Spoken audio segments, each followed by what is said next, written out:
High বন্ধুরা, নিশ্চয়ই ভালো আছেন সবাই। আজকে আরেকটি নতুন রান্না নিয়ে আসলাম, সেটা হচ্ছে মাটির চুলায় দেশি মুরগির মাংস রান্না। তো চলেন শুরু করি। প্রথমেই তেলের মধ্যে আলুগুলো দিয়ে ভেজে নিতে হবে, একটু লবণ আর একটু হলুদ দিয়ে লাল লাল করে ভেজে নিতে হবে আলুগুলো ভাজার পরে আমরা দিয়ে দিব গরম মশলা। গরম মশলার মধ্যে এলাচি, দারচিনি, গোলমরিচ, লবঙ্গ দিয়ে আমরা একটু ভেজে নেব। তারপর দিয়ে দিব পেঁয়াজ কুচিটাকে লাল লাল করে একটু ভেজে নিতে হবে। পেঁয়াজটা যত লাল লাল করে ভাজবেন তত স্বাদটা বাড়বে। তো পেঁয়াজটা ভাজার পরে আমরা দিয়ে দিলাম রসুন বাটাটাও একটু ভেজে নিতে হবে। রসুনের কাঁচা গন্ধটা না যাওয়া পর্যন্ত রসুনটা ভালোভাবে ভেজে নিতে হবে। রসুনটা ভাজার পরে আমরা এর মধ্যে দিয়ে দিব আদা বাটাটা আবার ভেজে নিতে হবে সুন্দর করে।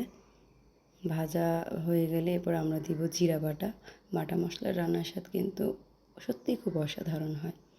জিরা বাটাটা দিয়ে আমরা ভালোভাবে কষিয়ে আমরা দিয়ে দেবো পরিমাণ মতো হলুদ গুঁড়োটা দেওয়া হয়ে গেলে আমরা আবার এটাকে ভালো মতো কষিয়ে আমরা দিয়ে দেব পরিমাণ মতো লবণটা দেওয়ার পরে কষিয়ে আমরা দিয়ে দেব লাল লাল দেশি মুরগির মাংসটা দিয়ে আবারও ভালোভাবে কষাতে হবে।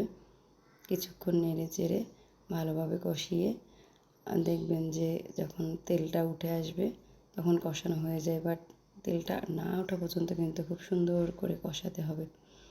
ভালো করে কষিয়ে এর মধ্যে আমরা দিয়ে দিব ধনে গুঁড়ো।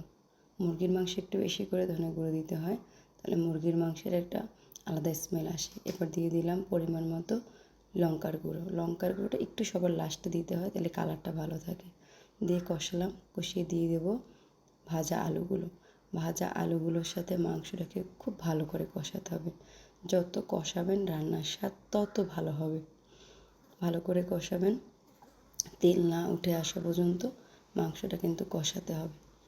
ভালো করে অনেকক্ষণ কষাবেন, অল্প অল্প জল দেবেন, অল্প অল্প জল দিয়ে মাংসটা কষাতে হবে। দেখেন তেলটা কিন্তু হালকা উঠে আসছে, ওই যে তেলটা দেখা যাচ্ছে।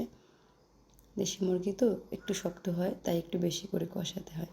তো তারপরে আমি পরিমাণ মতো জল দিয়ে দিলাম মাংসটা জল দিয়ে দেওয়ার পরে দেখেন মাটির চুলায় কীভাবে টকবক করে ফুটছে। যখন এরকম ফুটে উঠবে আপনার পরিমাণ মতো বা আপনার ইচ্ছা মতো ঝোলটা রেখে যে অনুযায়ী ঝোল রাখবেন, তারপর মাংসটা নামিয়ে নেবেন। এই হলো মাংসের ফাইনাল লুক। ওকে, বাই, ভালো থাকবেন সবাই।